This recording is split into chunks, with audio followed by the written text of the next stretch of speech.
भारत की तरफ से ये बात दोहराई गई कि यहां डीजीएमओ की तरफ से, पाकिस्तान के डीजीएमओ की तरफ से प्रस्ताव आया और भारत ने उस प्रस्ताव के लिए रिस्पॉन्ड किया। अब आप जाहिर है जानना चाहते हैं कि पिछले 3 दिनों से जो कुछ हुआ है, 4 दिनों से, उसको किस तरीके से देखा जाए। फिर आप ये भी जानना चाहते हैं कि भारत ने इस समय जिस मूव के लिए हामी भरी है, हाँ कहा है, उस मूव को किस तरीके से देखा जाए।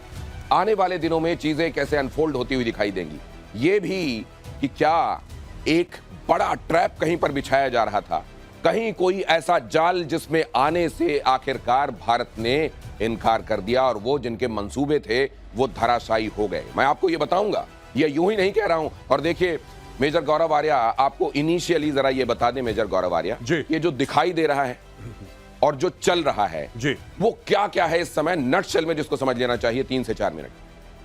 देखिए सबसे पहले तो मैं बता दूं कि जिसने पाकिस्तानी डीजीएमओ ने जब इंडियन डीजीएमओ को फोन करा और जिससे रहम की भीख मांगी, वो हमारी रेजिमेंट के हैं, वो कुमाऊं रेजिमेंट के हैं, इंडियन आर्मी के डीजीएमओ। मुबारक हो। तो आना इनको कुमाऊनियों के चरणों में ही पड़ा। चलिए बढ़िया चीज है। अब इसमें क्या है कि दिनेश जी, ओवरऑल एक पर्सपेक्टिव है। नाउ पर्सपेक्टिव क्या है? पर्सपेक्टिव ये है कि इंडो पैसिफिक की बात कर रहा है अमेरिका, और अमेरिका ने यह बोला है कि आप सीजफायर करिए। अब देखिए अमेरिका की प्रॉब्लम क्या है कि रूस और यूक्रेन का पूरा सीजफायर नहीं हो पाया, पहली चीज। इजराइल और हमास का कुछ कुछ हो गया है, लेकिन वहां पे भी छुट छुट चल रहा है मामला।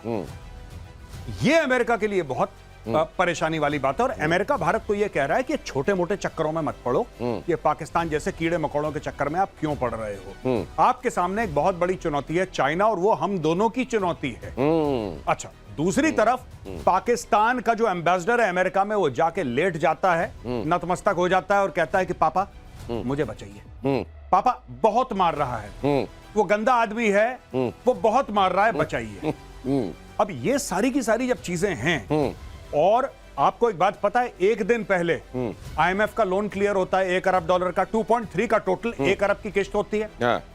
अमेरिका ने इसी शर्त पे उसको लोन दिया है कि भैया देखो, ये बात पहले से चल रही थी, लेकिन ये लोन रुका हुआ था। ये बात पहले से, ऐसा नहीं कि कल लोन की बात हुई, ये बात पहले चल रही थी, लेकिन अमेरिका ने साफ तौर पे बता दिया कि अगर तुम्हें पैसा चाहिए तो पापा को कॉल करो, पैसा चाहिए तो पापा को कॉल करो, और ये जो कर रहे हैं उसको बंद करो, और पहले तुम्हारे डीजीएमओ को बोलो कि वो उधर फोन करे और वहां पर स्थितियां सामान्य करे तो तुमको पैसे देते हैं जी। तो एक भिखमंगे देश को, जिसको बहुत जल्दी से भीख की जरूरत थी, वो वरना बहुत दिनों तक सरवाइव नहीं कर पाता, उसने तुरंत इसके लिए वो राजी हुआ। हालांकि उसको जितने थप्पड़ मारे जाने चाहिए थे उसकी मौजूदा स्थितियों की वजह से, पहलगाम में जो उसने किया उसकी वजह से वो पढ़ रहे थे और पढ़ते जा रहे थे, सफिशिएंट उसको मारा जा चुका है, और ये मारा जाना बंद हो जाएगा, ये हिंदुस्तान ने कभी कहा नहीं। अगली खबर देखिए, सीज फायर के ऐलान के बाद बड़ी बैठक हुई है, प्रधानमंत्री आवास पहुंचे सीडीएस, तीनों नेताओं के प्रमुख भी बैठक में मौजूद हैं।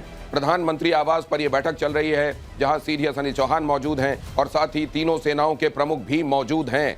जो अभी 3 दिनों में हुआ है और जो आने वाले दिनों में भारत करेगा, उसको लेकर न सिर्फ रिव्यू हो रहा है बल्कि प्लानिंग हो रही है। और यहां ये बैठक जब चल रही है तो एक और अहम खबर आपके सामने रख दूं, पिछले 3 दिनों में पाकिस्तान को बड़ा नुकसान हुआ है।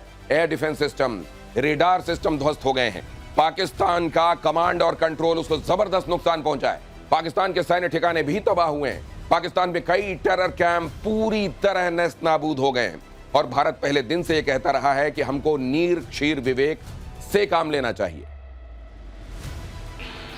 पहला, पाकिस्तान ने यह क्लेम किया कि उसने अपने JF-17 से हमारे S-400 व ब्रह्मोस मिसाइल बेस को नुकसान पहुंचाया, जो कि बिल्कुल गलत है। दूसरा, उसका यह भी मिस इन्फॉर्मेशन कैंपेन था कि हमारी एयरफील्ड, जो कि सिरसा, जम्मू, पठानकोट, बठिंडा, नलिया और भुज में है, ये उसका मिस इन्फॉर्मेशन भी बहुत गलत है।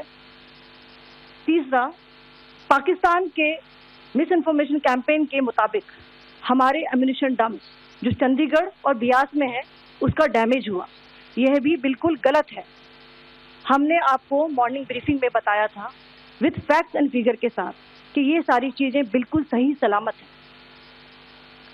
अब मैं आपको बताना चाहती हूँ कि पाकिस्तान के एक प्रेस कॉन्फ्रेंस में ये बात की गई थी कि उनके सीनियर मिलिट्री ऑफिसर्स, जो कि पूरी तरह से ये भ्रामक है और तथ्यों से दूर है, कि पाकिस्तान की ओर से ये झूठा आरोप भी लगाया जा रहा है कि भारतीय सेना ने मस्जिदों को नुकसान पहुंचाया। कर्नल शैलेंद्र भी मेरे साथ यहाँ चर्चा में जुड़ रहे हैं। यहाँ आपने देखा भारत को लेकर पाकिस्तान लगातार मिस इन्फॉर्मेशन भी फैला रहा था, उसका प्रोपेगेंडा भी चल रहा था, और इस सब को ध्वस्त करते हुए भारत ने उसको वो चोट दे दी है 3 दिनों में जो उसको न जाने कितने सालों तक सालने वाली है। और साथ में ये भी कि अब एक बड़े पर्सपेक्टिव को लेकर भारत अब आगे बढ़ेगा। वो बड़ा पर्सपेक्टिव क्या है? वो बड़ा पर्सपेक्टिव क्या इंडो पैसिफिक है।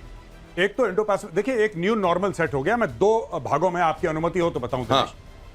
एक न्यू नॉर्मल हो गया है कि अगर तुम आतंकी हमला करोगे तो इसकी जवाब फिर कन्वेंशनल होगा, और हो सकता है कि तुम्हारे सैन्य ठिकानों, देखिए सैन्य ठिकानों पे बम मारना वो एक अलग बात है, and we have done that, number 1।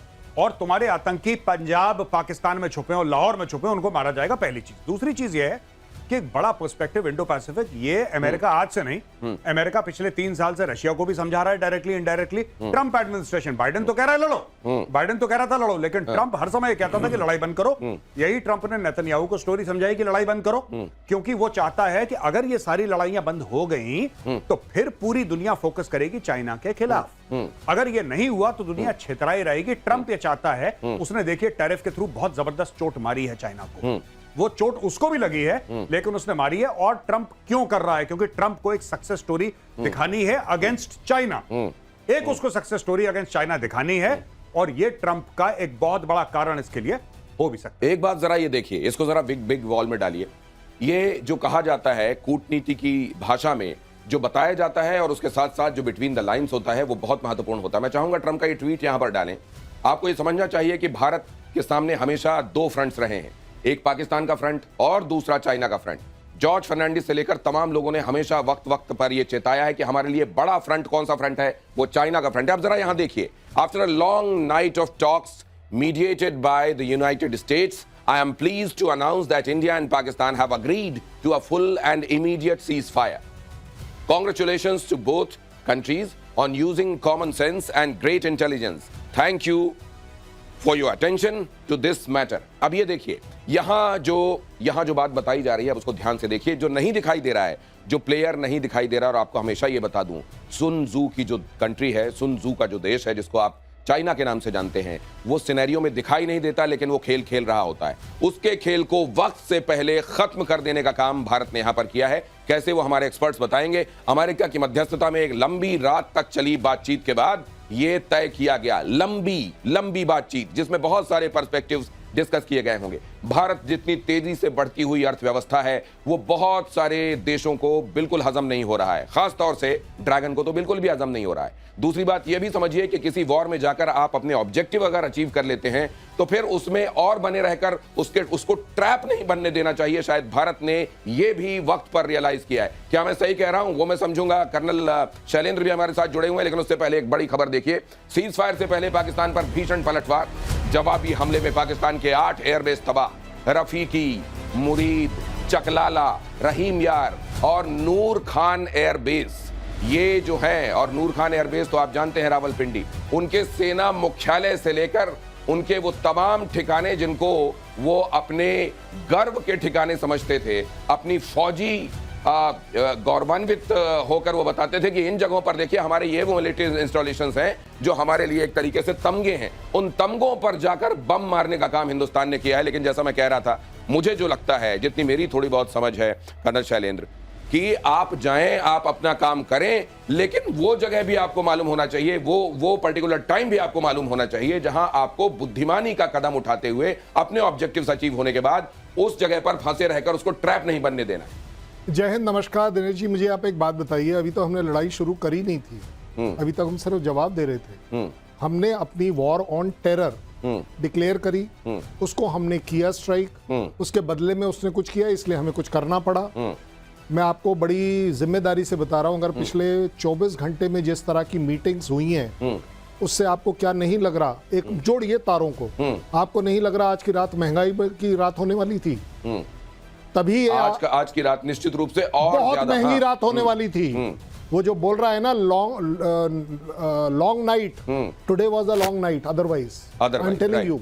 मैं ये नहीं बोल रहा कि मेरे पास कोई ऐसी कोई खुफिया जानकारी है, नहीं। आप तारों को जोड़िए, एक चीफ एक बार मिलता है, 3 बार मिलता है, 2 बार मिलता है, 5 बार NSA 3 बार मिलता है। ये सारी चीजें क्लैरिटी से दिखा रहा है। ये लंबी रात होने वाली थी पाकिस्तान के लिए अदरवाइज। आज की रात। और ये बात क्या उन्होंने भापते हुए, उनके DGMO ने पहले भापते हुए फोन कर दिया? नहीं, वो तो खैर रोज कर रहा था।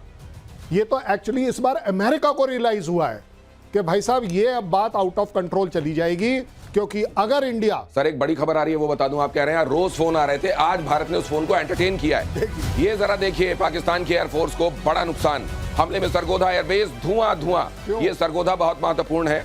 सरगोधा इसलिए महत्वपूर्ण है क्योंकि ये वहां के सबसे बड़े एयरबेसेस में और वहां के सबसे आधुनिक माने जाने वाले तमाम जो इसके साथ साजो सामान होना चाहिए वैसा एयरबेस है वहां का।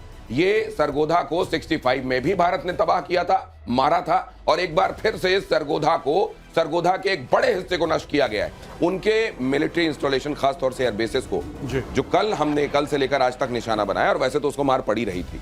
ये वहां के मिलिट्री इंफ्रास्ट्रक्चर को कितना बड़ा क्षति पिछले 3-4 दिनों में हुई। देखिए, जो इनको क्षति पहुंची है इंफ्रास्ट्रक्चर की, उससे मुझे लगता है कि कहीं ज्यादा साइकोलॉजिकल डैमेज पहुंचा है। देखिए, ऐसा है, ये साइकोलॉजिकल एट्रिशन ज्यादा है आपके? ज्यादा नहीं, जो इंफ्रास्ट्रक्चर को डैमेज पहुंचा वो तो पहुंचा है, उसको हम मना नहीं कर सकते। हाँ। वो एक बहुत भारी डैमेज है, लेकिन जो साइकोलॉजिकल डैमेज है, क्योंकि पाकिस्तान आर्मी ने हर समय अपनी जनता के सामने अपने आप को दिनेश एक सुपरमैन की तरह पोर्ट्रे करा है कि जी हम सुपरमैन है, हमें कुछ नहीं हो सकता। जब इंडिया, मैंने आपको कोट भी करा था आपकी शो में कि वो पाकिस्तानी टेलीविजन एंकर क्या बोल रही थी जब उसके सामने पूरे पैनलिस्ट बैठे थे। पाकिस्तानी टेलीविजन एंकर कहती है, उससे बोलती है कि या खुदा, क्या इंडियंस को यह नहीं पता कि हम एटॉमिक पावर हैं? क्या भारत को यह नहीं पता कि हमारे पास न्यूक्लियर वेपन है? यहां पे भारत ने होगा तुम्हारे पास होगा, ठोक दिया इनको। ये जो चीज थी, देखिए 2-3 चीजें हैं, मैं बता दूं। पहली चीज यह है कि पाकिस्तान का न्यूक्लियर ब्लफ नहीं काम करा, और पिछले 1 हफ्ते से पाकिस्तान में जो न्यूक्लियर चिल्लाने वाली लॉबी थी वो बिल्कुल चुप है, न्यूक्लियर की स्पेलिंग भूल गई। दूसरी चीज, हमने ये दिखा दिया कि उनकी फौज कितनी बेबस है जब हम अपनी से उतर रहे हैं। और तीसरी चीज, हमने बता दिया कि अगेंस्ट एंटी टेररिज्म ऑपरेशन एक न्यू नॉर्मल है कि अगर तुम टेररिस्ट कोई एक्टिविटी करोगे भारत में तो हम तुम्हारी मिलिट्री पर अटैक कर सकते हैं। मतलब यह है कि यहां 26-11 करके चले जाओगे और यहां सिर्फ तुम्हारे लिए डोजियर भेजेंगे हम। अब ये नहीं होने वाला। अब ये होगा कि अगर यहां आतंकवादी गतिविधियों को अंजाम दोगे तो वो एक्शंस भी होंगे और वो मिलिट्री एक्शंस भी होंगे। एयर वाइस मार्शल पीके श्रीवास्तव भी आ चुके हैं। सर वेलकम, आइए। आप बोल रहे हैं ना, आइए, इंतजार हो रहा था। एक और खबर में अपने, आप बोल रहे हैं ना मिलिट्री एक्शन होंगे। हाँ, मिलिट्री एक्शन ही होंगे, मिलिट्री एक्शन ही होंगे, भी नहीं होगा। लेकिन सर नदी का पानी भी तो बंद है, इसलिए मैं कह रहा हूं भी होगा।